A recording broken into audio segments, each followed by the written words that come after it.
شرعۃ الاسلام میں لکھا ہے کہ جناب محمد الرسول اللہ خاتم النبیین صلی اللہ علیہ وسلم نے ارشاد فرمایا کہ جس نے میری سنت کی حفاظت کی تو اللہ رب العزت 4 باتوں سے اس کا اکرام کرے گا۔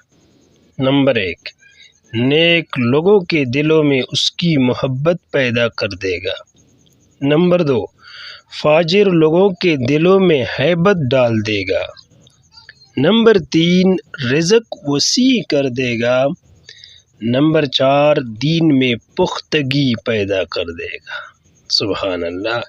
حضور کی ایک سنت زندہ کرنا، حضور کی سنت کی حفاظت کرنا، اللہ کی طرف سے 4 قسم کی مہربانیاں، 4 قسم کا اکرام۔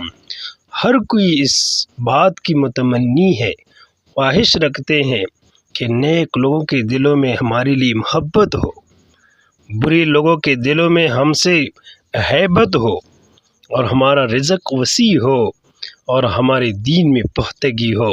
اور یہی 4 قسم کے انعامات صرف حضور کی سنت پر عمل کرنا، حضور کی سنت کی حفاظت کرنے سے ہی مل جاتی ہے۔